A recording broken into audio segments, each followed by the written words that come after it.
And welcome back, everybody. Ozim is in the house. Our next guest is described as an up-and-coming actor.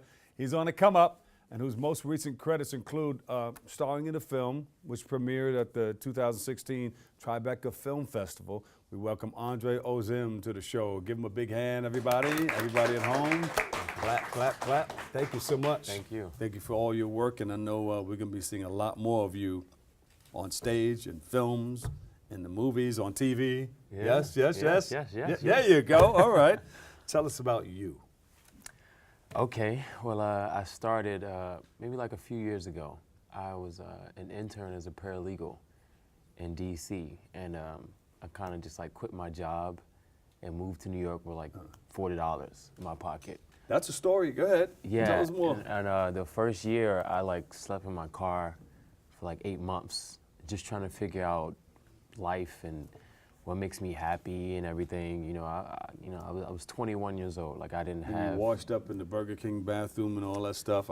Actually, I know what you're talking about. Actually, at like the gyms, I used to go to the gyms and just wash up and go to auditions. But I mean, but even before that phase, I didn't know what made me happy. You know, I knew that I wasn't happy, but I was good. I had a full-time job. I had a nice car. I had a good GPA in college. Yeah. But just didn't figure it out yet. I just wasn't happy. Yeah. I was one of those undeclared majors, you know, just trying to figure it out. And yeah, I moved here with no knowledge, and unbelievable. Where'd you move from? Again? DC. DC. All right. Yeah. All right. Not too far away. Yeah. Oh, yeah. Yeah, it wasn't too bad. I mean, it was a 3-hour trip. It wasn't like I came from like Seattle, Washington. Yeah. But you knew New York was a spot to come to try to get the exposure that you need. Well, I mean, at the time, I didn't know what I wanted to be. I just knew I had to get out of my comfort zone. So and what I just made you chose choose New York? Actually, to be honest, so I was watching 106 in Park, that episode on BET. I thought it was Law and Order. No. But go ahead. I was watching 106 in Park really one day, and they had tickets for audience members to come and see like the Karate Kid. I think Karate Kid was out at the I only time. said that because you said you was a paralegal, so Law and Order made you jump out of there. But go ahead.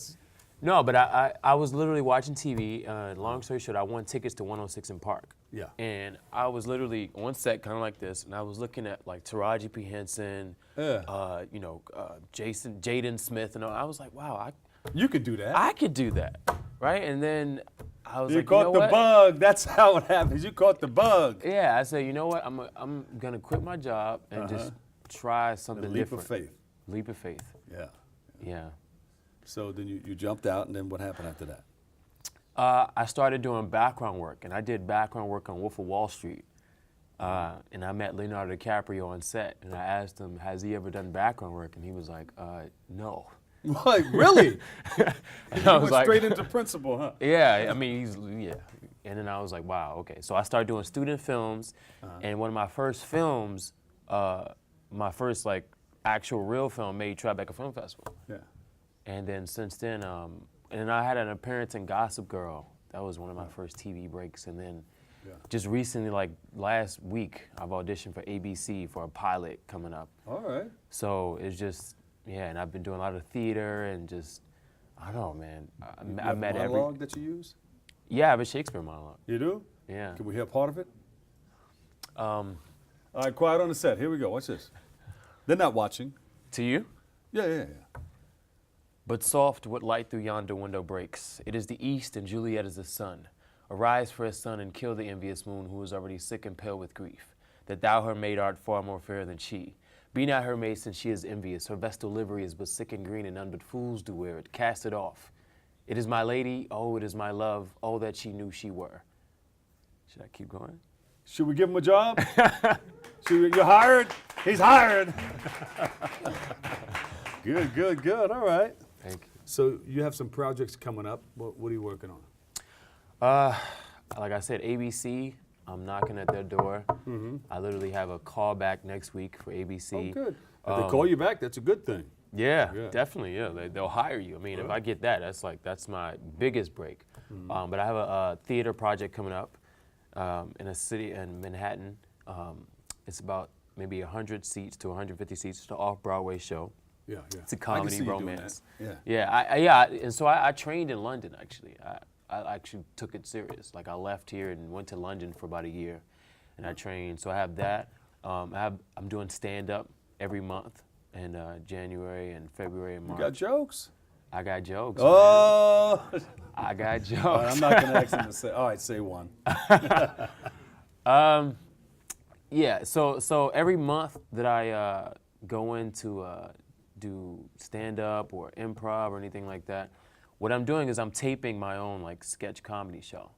But that's like, I shouldn't even say that. But that's in the raps. Okay. And I'm already connected with Comedy Central, so I got that in the bag. So I'm fingers crossed. With Hey, that. you know, sometimes when you say it, it just, you know, Sometimes it happens for you. But I don't know what happened with Jay-Z and the Grammys. I mean, stuff like that. Well, I don't know. That's what happens. He said it. You know, somebody had to vote on that. Man.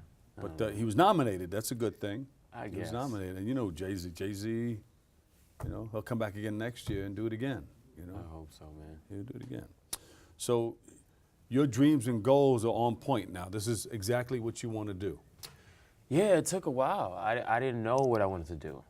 And now, like, I had to figure out what I'm naturally good at and what I'm best suited to serve. Like, how am I best suited to serve? Like, I literally wrote a list out and tried to figure out, like, what am I good at? What do I like? Finally, did anybody give you any direction? Like, I'm going to ask you to give some advice to somebody that's coming along that's trying to get to where you are. Yeah. What advice would you give them? Anybody give you advice? Actually, no. I mean, that really quick. That's why I'm with the mentorship, Junior Achievement of New York, and I literally go around to career days and I teach kids on how to like find their purpose. But long story short, I just had to figure out what I enjoyed doing and what my passions were. And when you figure out what you're naturally good at, then the rest is, you know, You the can rest start is easy. zoning and Start zoning and those just things have a that little you faith. love and- doing. Yeah. You'll know, you'll feel it. You'll feel that passion. Yeah. Where can we go to take a good look at some of the stuff that you're doing? Google. Google. Or Instagram. Actually, Instagram actor Andre Ozim. Or you can catch him on Facebook, Andre Ozim. And, you know, hopefully ABC and TV and film. There you go. Here he is, Andre Ozim. Give him a big hand, everybody. Good luck to you, brother. Thank you so much. You have to take a quick, wait, Andre.